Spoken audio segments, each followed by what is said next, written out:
बच्चों, आज हम लोग पढ़ेंगे क्लास 12 केमिस्ट्री में चैप्टर नंबर 5 सरफेस केमिस्ट्री में। आज देखेंगे यहाँ पर कोलाइड का रक्षण। कोलाइड का रक्षण क्या होता है, आज उसको हम लोग समझेंगे। तो इसको समझने के लिए हम इस चैप्टर के पहले लेक्चर में हमने बात किया था द्रव स्नेही और द्रव विरोधी कोलाइड के बारे में। हम वहीं से समझते हैं इसको। यहाँ पर देखेंगे, हम यहाँ पर बात किए थे द्रव स्नेही और द्रव विरोधी। हम यहाँ पर दो पात्र लिए हैं, एक द्रव स्नेही है, द्रव स्नेही, और यहाँ पर ये क्या है, द्रव विरोधी। अब दोनों को यहाँ पर ध्यान से समझेंगे। यहाँ पर हमने लिया है द्रव स्नेही। ये द्रव स्नेही में इसमें देखेंगे जो यहाँ पर लिया गया है, इसमें परिक्षेपण माध्यम, परिक्षेपण प्रावस्था कर सकते हैं, परिक्षेपण प्रावस्था और परिक्षेपण प्रावस्था तथा परिक्षेपण माध्यम, परिक्षेपण प्रावस्था तथा परिक्षेपण माध्यम। इसमें देखेंगे द्रव स्नेही कोलाइड में जब परिक्षेपण प्रावस्था यहाँ पर ये देखेंगे जल लिया गया है, यानी कि जब द्रव स्नेही में परिक्षेपण प्रावस्था तथा परिक्षेपण माध्यम में जब कोई विद्युत अपघट्ट, कोई भी विद्युत अपघट्ट को यहाँ पर मिलाया जाता है, विद्युत अपघट्ट यहाँ पर मान लेते हैं विद्युत अपघट्ट हमारा NaCl है। यानी कि जब इसमें हम इसको मिलाते हैं तो क्या होता है, ये पूरे यहाँ सभी इस परिक्षेपण माध्यम में क्या होते हैं, सभी ये फैल जाते हैं, यानी कि बिखर जाते हैं। ठीक है, यानी कि ये कहने का मतलब ये द्रव स्नेही जो होता है ये अस्थायी हो जाता है। और यहाँ पर देखेंगे द्रव विरोधी जो होता है, द्रव विरोधी में इसमें परिक्षेपण माध्यम,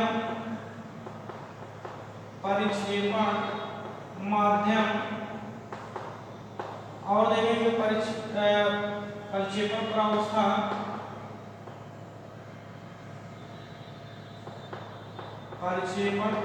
और देखेंगे परिक्षेपण माध्यम।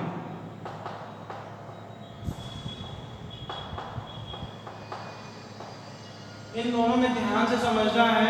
यानी कि हमने पहला लिया द्रव स्नेही में हमने बात किया है। यहाँ पर परिक्षेपण माध्यम है, परिक्षेपण माध्यम हमारा क्या है, वाटर है। और यहाँ पर देखेंगे परिक्षेपण प्रावस्था और परिक्षेपण माध्यम में जब कोई विद्युत अपघट्ट को मिलाते हैं तो विद्युत अपघट्ट यहाँ पर क्या होगा, ये देखेंगे ये अपने आप में क्या होता है, टूट जाता है, कि जो ये पूरे जल में क्या होता है, पूर्ण रूप से मिल जाता है, जो अस्थायी बनाता है।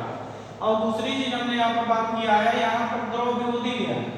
द्रव विरोधी में क्या होता है, इसमें परिक्षेपण प्रावस्था और परिक्षेपण माध्यम में जब कोई विद्युत अपघट्ट यहाँ पर मिलाते हैं, यानी कि इसमें कोई भी विद्युत अपघट्ट मिलाते हैं, विद्युत अपघट्ट इसमें भी मान लेते हैं हम क्या मिला रहे हैं, NaCl मिला रहे हैं। जब इसके अंदर जैसे NaCl को मिलाते हैं तो यहाँ पर ये शुरुआत में बताया गया था कि जो द्रव विरोधी होते हैं, द्रव विरोधी में यहाँ पर देखेंगे यहाँ पर जो यहाँ पर ये इसमें जो ये इसमें देखेंगे यहाँ पर एक कोलाइड के कण है, कोलाइड के कणों के चारों ओर यहाँ पर क्या होता है, ये एक आवरण बना लेता है, यानी कि घेरा बना लेता है। इस प्रकार से कह सकते हैं, जब कोई विद्युत अपघट्ट को इसमें मिलाया जाता है तो ये काम क्या करता है, यानी कि ये इसके ऊपर क्या बना लेता है, इसके ऊपर घेरा बना लेता है। जैसे हम बात करें जो पीछे बताया गया था, जैसे कोई भी अवक्षेप था, यानी कि AgI को ही ले लेते हैं, यानी कि इसके ऊपर जैसे ही कोई विद्युत अपघट्ट को मिलाया जाता था, विद्युत अपघट्ट जैसे यहाँ पर Ag+ और Ag+ और यहाँ पर Ag+, इसमें चारों ओर एक क्या बना लेता है, एक आवरण बना लेता था, यानी कि इसके चारों तरफ क्या कर लेता था, उसको घेर लेता था। यानी कि यहाँ पर जो यहाँ पर देखेंगे कोलाइडी कण यहाँ पर ये बना देता था। तो जबकि देखा जाएगा दोनों की तुलना में द्रव स्नेही और द्रव विरोधी, यहाँ पर द्रव स्नेही द्रव विरोधी की अपेक्षा क्या होता है, अधिक अस्थायी होता है। अब यहाँ पर ध्यान ये देना है कि जो यहाँ पर हम विद्युत अपघट्ट को इस द्रव विरोधी में हम मिला रहे हैं, तो मिलाने पर ये देख रहे हैं कि यहाँ पर देखेंगे जो कोलॉइड के कण है, कोलॉइड के कणों के चारों ओर यहाँ पर देखेंगे विद्युत अपघट्ट का एक क्या बना लेता है, एक आवरण बना लेता है, जैसे हमने यहाँ पर यहाँ दिए हैं। अब यहाँ पर हमको ये ध्यान देना है, इस आवरण को रोकने के लिए, यानी कि इसको रोकने के लिए हम कुछ ऐसा काम करें कि ये यहाँ पर ये क्या हो जाए, यहाँ पर ये इसका आवरण ना बने। इसके लिए हम काम क्या करते हैं, जो यहाँ पर द्रव स्नेही क्लोराइड को हम इसमें यदि हम डालते हैं, यानी कि द्रव विरोधी में, तो काम क्या करता है, तो यहाँ पर ये देखेंगे ये द्रव स्नेही जो होता है, द्रव स्नेही को जब इसमें मिलाएंगे, ये काम क्या करता है, इसके ऊपर एक आवरण बना लेता है, इन सभी के ऊपर क्या बना लेता है, एक आवरण बना लेता है, यानी कि पूरे प्रक्षेपण प्रावस्था और प्रक्षेपण माध्यम में ये पूरा द्रव स्नेही क्या होता है, ये पूरा फैल जाता है। फैलने के कारण जो होता है, इस विद्युत अपघट्ट का प्रभाव देखेंगे उसमें क्या होता है, कम हो जाता है, जिसकी वजह से यानी कि यहाँ पर जो हम यहाँ पर मिला रहे हैं, यानी कि जो इसकी रक्षा कर रहा है, यानी कि रक्षा कौन कर रहा है, द्रव स्नेही, यानी कि जिसको हम यहाँ पर मिला रहे हैं वो हम यहाँ पर उसको क्या बोलेंगे, रक्षी कोलॉइड के नाम से, रक्षी कोलॉइड, ठीक है। यानी कि हम यहाँ पर द्रव स्नेही को द्रव विरोधी में किस लिए मिला रहे हैं, क्योंकि उसका अस्थायित्व ये बना रहे, यानी कि इसका अस्थायित्व बनाने के लिए जो यहाँ पर विद्युत अपघट्ट मिला रहे थे, विद्युत अपघट्ट मिलाने के ऊपर यहाँ पर देखेंगे कोलॉइड कणों के ऊपर एक क्या बना लेता है, एक आवरण सा बना लेता है। उस आवरण को रोकने के लिए हमने द्रव स्नेही कोलॉइड को लिया और कुछ मात्रा में इसके अंदर क्या किया, इसके अंदर यहाँ पर डाल दिया। अब यहाँ पर देखेंगे तो इसमें क्या होता है, इसका विद्युत अपघट्ट जो मिलाते हैं तो ये द्रव स्नेही जब इसमें मिला दिया जाता है तो इसका प्रभाव उस समय क्या होता है, कम हो जाता है। तो ये कहने का मतलब रक्षी कोलॉइड की तरह कार्य करता है। जो यहाँ पर ये द्रव स्नेही है ये क्या काम करता है, ये रक्षी कोलॉइड की तरह कार्य करता है। तो इसी को हम क्या कहते हैं, यहाँ पर रक्षी कोलॉइड, यहाँ पर दिया गया है ना कोलॉइड का रक्षण। कोलॉइड का रक्षण किस प्रकार से किया जाएगा, यानी कि यहाँ पर द्रव विरोधी में यहाँ पर देखेंगे द्रव स्नेही कोलॉइड का जब कुछ मात्रा उसमें मिला दिया जाता है, जिस पर देखेंगे विद्युत अपघट्ट का यहाँ पर प्रभाव क्या हो जाता है, कम हो जाता है। तो इसे ही हम क्या कहते हैं, रक्षी कोलॉइड, या हम क्या कहते हैं, कोलॉइड का रक्षण कहते हैं। उसी को हमने यहाँ पर लैंग्वेज में लिखा है, एक एक लाइन पढ़ते हैं उसको समझते हैं। यहाँ पर क्या लिखा गया है, द्रव स्नेही कोलॉइड, ध्यान देना है, द्रव स्नेही कोलॉइड द्रव विरोधी कोलॉइड से अधिक अस्थायी होता है। यानी कि यहाँ पर हमने बात किया फर्स्ट लाइन में, द्रव स्नेही कोलॉइड जो होता है द्रव विरोधी कोलॉइड की अपेक्षा क्या होता है, अधिक अस्थायी होता है।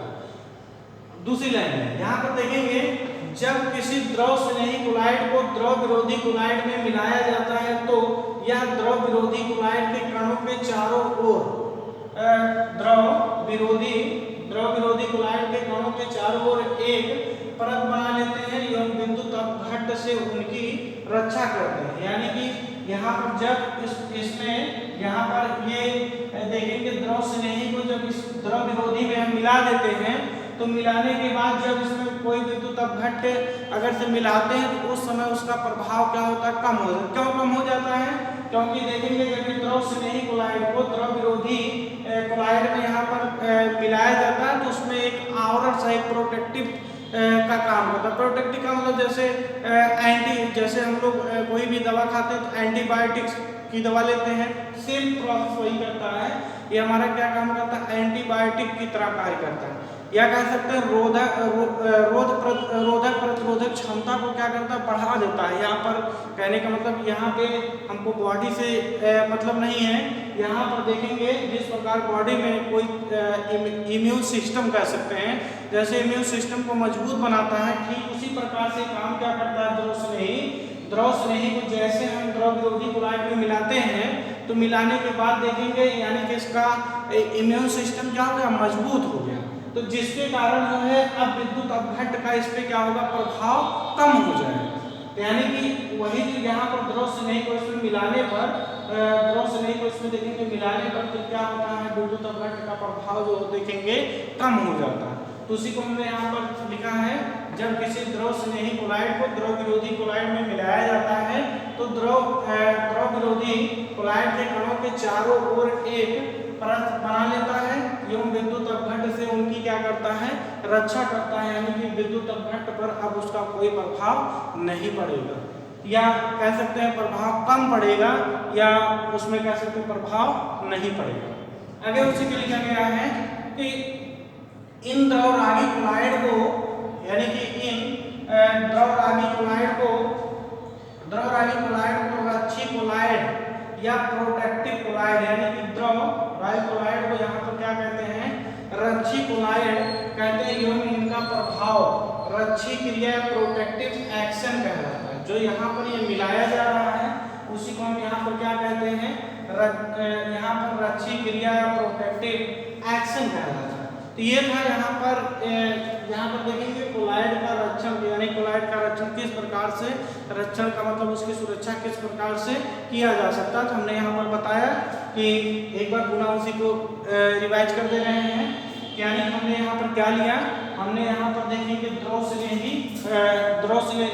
स्नेही कोलाइड को लिए, द्रव स्नेही कोलाइड में कोई भी विद्युत अपघट्ट को यहाँ पर मिला देते हैं और यहाँ यानी कि यहाँ पर द्रव स्नेही में प्रक्षेपण प्रावस्था प्रक्षेपण माध्यम में कोई विद्युत अपघट्ट, यहाँ पर विद्युत अपघट्ट हमने NaCl लिया है, यानी कि इसको मिला देते हैं और यहाँ पर देखेंगे जो यहाँ पर द्रव विरोधी यानी कि द्रव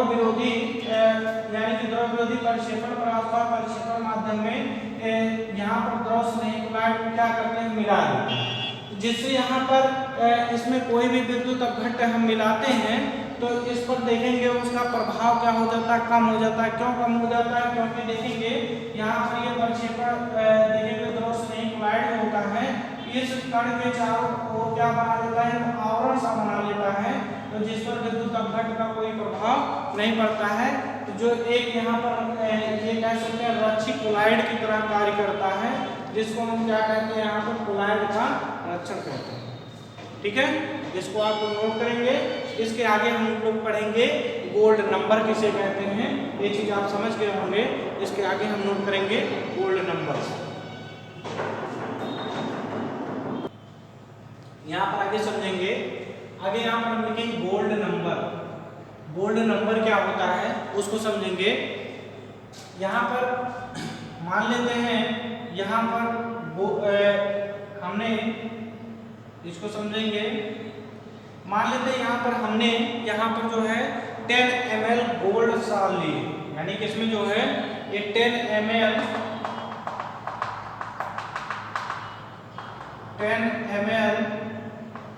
गोल्ड साल लिए हैं, गोल्ड साल। ये देखेंगे ये जो 10 ml गोल्ड ये शुद्ध है, एकदम फेवर्ड है, ये जिसको हम कोलाइडी विलेन के नाम से भी जानते हैं, कोलाइडी विलेन। ये जो 10 ml गोल्ड साल लिया गया है ये देखेंगे स्टैंडर्ड मानक है, ये जो है स्टैंडर्ड मानक ये लिया गया। स्टैंडर्ड मानक का मतलब ये है, जैसे देखेंगे यहाँ पर ब्रेडिंग आर्क विधि द्वारा जो है यहाँ पर जो बनाया गया था, जो देखेंगे ब्रेडिंग आर्क विधि द्वारा, पीछे हम पढ़ा चुके हैं ब्रेडिंग आर्क विधि द्वारा, यानी कि हम यहाँ पर क्या लिए हैं, जो यहाँ पर 10 ml गोल्ड साल है, तो जो देखेंगे स्टैंडर्ड मानक का मतलब है ब्रेडिंग आर्क विधि द्वारा जो ये बनाया गया है, जिसको एक कोलाइडी विलेन के नाम से जानते हैं। यानी कि इसमें काम क्या करते हैं, ये कह सकते हैं शुद्ध सोने का साल है। अब यहाँ पर कहने का मतलब इसमें हम क्या चीज मिलाते हैं, इसमें देखेंगे यहाँ पर ये कह सकते हैं, यहाँ पर जो है द्रवरागी कोलाइड, द्रवरागी कोलाइड, ध्यान से समझिएगा। देखिए गोल्ड नंबर जो होता है समझ में बहुत कम आता है, इसलिए इसको बहुत ध्यान से समझेंगे। हमने यहाँ पर क्या लिया है, हमने एक टेस्ट ट्यूब में यहाँ पर 10 ml गोल्ड सॉल्ट, जिसे हम कोलाइडी विलेन के नाम से जानते हैं, जो स्टैंडर्ड मानक से बनाया गया, कहने का मतलब ब्रेकिंग आर्क विधि हम पीछे पढ़ा चुके हैं। उस विधि द्वारा जो है यहाँ पर एक सोने का गोल्ड यहाँ पर गोल्ड सॉल्ट बनाया गया है, जो हमने 10 ml यहाँ पर लिया है। अब इसमें इसके अंदर जो है द्रव रागी कोलाइड, द्रव रागी कोलाइड का मतलब ये है रच्छी कोलाइड, यहाँ पर क्या लिए हैं रच्छी कोलाइड, समझिए कैसे रच्छी कोलाइड। रच्छी कोलाइड को हमने यहाँ पर मिलीग्राम में लिया है, यानी कि इसकी बहुत कम मात्रा है मिलीग्राम में। इसकी जो मात्रा लिया गया है ये द्रव रागी कोलाइड का मात्रा जो, यानी कि इसमें हम इसके अंदर हम क्या मिला देते हैं द्रव रागी कोलाइड। हमने यहाँ पर रच्छी कोलाइड के बारे में जिक्र किया है।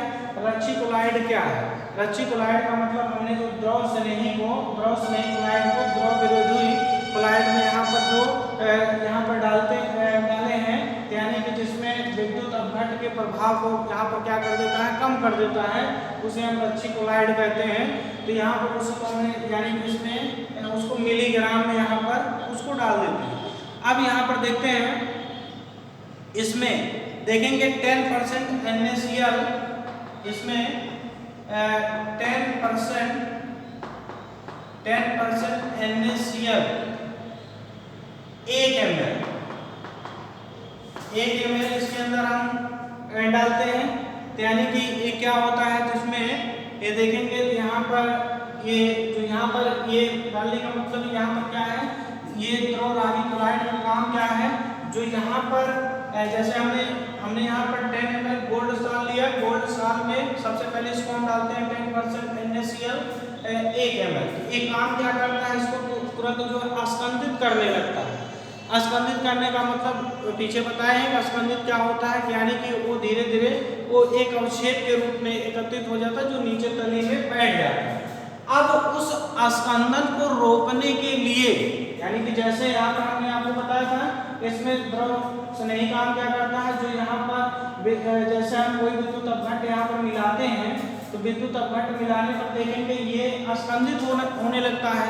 तो उस अस्कंदन को रोकने के लिए यहाँ पर द्रव विरोधी कोलाइड को मिलाया जाता है, जिसमें अस्कंदन क्या होता है, रुक जाता है। वही चीज इसमें भी काम क्या करेंगे, तो यहाँ पर द्रव रागी कोलाइड या रच्छी कोलाइड जब इसमें मिलाते हैं, तो यहाँ पर ये इसको यहाँ पर 10% जो मिला रहे हैं, तो ये इसके यानी कि अस्कंदन की मात्रा को क्या करता है, रोकने का कार्य करता है, जिसको हम क्या कहते हैं, गोल्ड नंबर कहते हैं। हमने देखिए वही चीज लैंग्वेज में लिखा है, रच्छी कोलाइड की मिलीग्राम में वह मात्रा, रच्छी कोलाइड यहाँ देखिए, रच्छी कोलाइड की मिलीग्राम में वह मात्रा जिसे 10 ग्राम मानक गोल्ड कोलाइडी विलेन में मिलाने पर, जिसे 10 मिलीलीटर गोल्ड सॉल्ट या कोलाइडी विलेन में मिलाने पर यह 10% 1 ml NaCl विलेन द्वारा अस्कंदन को रोका जाता है। यानी कि यहाँ पर 10% NaCl को 1 ml के विलेन से यहाँ पर जो यहाँ पर अस्कंदन होगा, उस अस्कंदन को रोकने की क्रिया जो होती है, उसी को हम क्या कहते हैं, गोल्ड नंबर कहते हैं। अब यहाँ पर बात ये करते हैं कि ये अलग अलग केस में अलग अलग हो सकता है, यानी कि यहाँ पर रच्छी कोलाइड की मात्रा जो होगी ये अलग अलग हो सकता है। अब यहाँ पर हम उसको नोट कर दे रहे हैं रच्छी कोलाइड की मात्रा को। अब यहाँ पर आगे देखेंगे, हमने यहाँ पर ये मिलीग्राम में ये मात्रा लिखा गया है, स्वर्ण संख्या, कहने का मतलब यहाँ पर देखेंगे, सपोज करिए ये जो 10 ml गोल्ड सॉल्ट है, तो ये 10 ml गोल्ड सॉल्ट जो है, गोल्ड सॉल्ट में 10% NaCl और 1 ml जब इसमें यहाँ पर मिलाते हैं, तो उस यहाँ पर उसके अस्कंदन को रोकने, यानी कि अस्कंदित होने लगता है, उस अस्कंदन को रोकने के लिए यहाँ पर क्या हो जाएगा, यहाँ देखेंगे ये जो यहाँ पर अस्कंदन होने लगता है, यानी कि यहाँ पर देखेंगे ये अस्कंदन होने लगेगा। तो उसको अस्कंदन को रोकने के लिए मिलीग्राम में मात्रा, यानी कि सभी क्या है, मिलीग्राम में मात्रा है, तो इस स्कंदन को रोकने के लिए यहाँ पर देखेंगे जिलेटिन 0.005 से लेकर के 0.001% ग्राम की जरूरत, यहाँ पर मिलीग्राम की जरूरत होती है। यानी कि इसके स्कंदन को रोकने के लिए यहाँ पर जिलेटिन का भी प्रयोग कर सकते हैं और यहाँ पर सोडियम कार्बोनेट का भी प्रयोग कर सकते हैं। यहाँ पर हीमोग्लोबिन 0.03 से लेकर के 0.07 तक का यूज कर सकते हैं। एरबिक बोध 0.15 से लेकर के 0.25 तक के इतने मिलीग्राम, इसमें से कोई भी एक, यहाँ पर इसमें से कोई एक को यहाँ पर अगर से ये सभी क्या है हमारा, ये सभी जो देखेंगे रच्चिकोलाइड है। तो रच्चिकोलाइड का काम क्या है कि जो यहाँ पर ये इसके यहाँ पर देखेंगे जब कोई भी विद्युत अपघट्ट को मिलाया जाता है तो ये देखेंगे वो स्कंदन होने लगते हैं। तो उस स्कंदन को रोकने के लिए यहाँ पर रच्चिकोलाइड का प्रयोग किया जाता है। यानी कि 10 ml गोल्ड साल के लिए यहाँ पर जिलेटिन का इतना हम प्रयोग करेंगे। या जिलेटिन की जगह पर सोडियम कार्बोनेट भी ले सकते हैं, या इसकी जगह पर हीमोग्लोबिन का प्रयोग कर सकते हैं, या एरबिक बोध का प्रयोग कर सकते हैं। यानी कि ये कितने के लिए है, 10 ml गोल्ड साल के लिए यहाँ पर एक इतने मात्रा में, यानी कि सभी मिलीग्राम में मात्रा यहाँ पर है, इतने ग्राम मात्रा में यहाँ पर लिया जाता है। तो यानी कि ये था हमारा क्या, गोल्ड नंबर। एक चीज और यहाँ पर समझेंगे, जो यहाँ पर गोल्ड नंबर होता है, कहने का रक्षण क्षमता कह सकते हैं। जो रक्षण क्षमता जो होता है, रक्षण क्षमता क्या होता है, व्युत्क्रमानुपाती होता है स्वर्ण संख्या के। यानी कि क्या होता है, व्युत्क्रमानुपाती होता है स्वर्ण संख्या के। कहने का मतलब ये है, इसको समझेंगे। यानी कि यहाँ पे स्वर्ण संख्या जितनी अधिक होगी, स्वर्ण संख्या जितनी अधिक होगी, रक्षण क्षमता जो है उतना ही कम लेना पड़ेगा। यानी कि उसका जस्ट यहाँ पर अपोजिट होता है। यानी कि रक्षण क्षमता का जस्ट यानी कि कह सकते हैं इसका व्युत्क्रमानुपाती होता है। इसको हम याद रखेंगे, ये चीज अंडरलाइन कर लीजिए यहाँ पर। तो ये था हमारा जो है गोल्ड नंबर। तो यानी कि अब आप समझ गए होंगे, एक बार इसको हम पुनः बता दे रहे हैं। रच्चिकोलाइड की मिलीग्राम में वह मात्रा, यानी कि रच्चिकोलाइड का मिलीग्राम में वह मात्रा जिसे 10 ग्राम मानक गोल्ड कोलाइडिन विलयन में मिलाने पर, जिसे 10 मिलीलीटर गोल्ड साल्ट या विलयन में मिलाने पर यह 10% 1 ml NaCl विलयन द्वारा स्कंदन को रोक सके। यानी कि 10% NaCl या 10% NaCl विलयन जो होगा 1 ml मिलाने पर इसके स्कंदन को ये सभी क्या कर सके, रोक सके। इसी को हम क्या कहते हैं, गोल्ड नंबर कहते हैं। अब यहाँ पर बात समझते हैं कि एक चीज यहाँ पर और ध्यान देंगे, ये 10% क्या है। 10% का मतलब ये होता है कि 100 ml में 10 ml जो है यहाँ पर NaCl है। यानी कि यहाँ पे 100 ml में 10% जो लिखा गया है, इसका मतलब यहाँ पर 100 ml में 10 ml जो है क्या है, ये देखेंगे NaCl है। बाकी जो यहाँ पर ये 90 यानी कि 90 ml क्या है, यहाँ पर अदर चीज वाटर भी हो सकता है। यानी कि कह सकते हैं यहाँ पर कि 90 ml वाटर और यहाँ पर ये 10 ml क्या हो जाएगा, ये देखेंगे NaCl है। तो उसी को हम कहने का मतलब अब दोनों को जोड़ देंगे, 90 + 10 = कितना हो जाएगा, 100। यानी कि 100 में 10% ये क्या है, NaCl है। उसी को 10% बोला जाता है। अब जैसे हम कहें कि 2% का मतलब ये है कि 100 में 2 जो है, ये यहाँ पर 2% यानी कि NaCl है, बाकी 98% क्या है, वाटर है। तो इस प्रकार से यहाँ पर इसी को हम परसेंटेज बोलते हैं। आपको ये बात समझ में आ गई होगी। यानी कि अगर से यहाँ पर 10 ml गोल्ड साल में अगर 10% NaCl 1 ml यहाँ पर मिलाते हैं तो ये क्या होता है, स्कंदन करने लगता है तो यानी कि अवक्षेपण करने लगता है। जिस अवस्कंदन को रोकने के लिए इसमें द्रवगामी कोलाइड या रक्षी कोलाइड को इसमें हम मिलाते हैं, तो मिलाने पर देखते हैं ये इसका स्पंदन क्या होता है, रुक जाता है। तो उसको रोकने के लिए हम मिलीग्राम में यानी कि बहुत कम मात्रा में मिलाते हैं। तो यानी कि इसको रोकने के लिए हम नीचे यहाँ पर लिखे हैं कि इसमें से कुछ भी यहाँ पर प्रयोग करके यहाँ पर उस मात्रा को यहाँ पर निकाल सकते हैं, मतलब यहाँ पर ये स्पंदन को रोक सकते हैं इनको यहाँ इसमें रक्षित लाइट को डाल करके। तो यानी कि इसी को हम क्या कहते हैं, यहाँ पर जो यहाँ पर ये 10 ml गोल्ड साल को स्पंदित करने के लिए रोक रहा है, उसी को हम यहाँ पर क्या कहेंगे, गोल्ड नंबर कहेंगे। तो ये इसको आप सभी अपने कॉपी में एक नोट्स के रूप में बनाएंगे और उसको याद रखेंगे। ये बहुत इंपॉर्टेंट टॉपिक है गोल्ड नंबर। गोल्ड नंबर जो है यहाँ पर इंपॉर्टेंट टॉपिक है। तो आज के लिए बस इतना ही, धन्यवाद।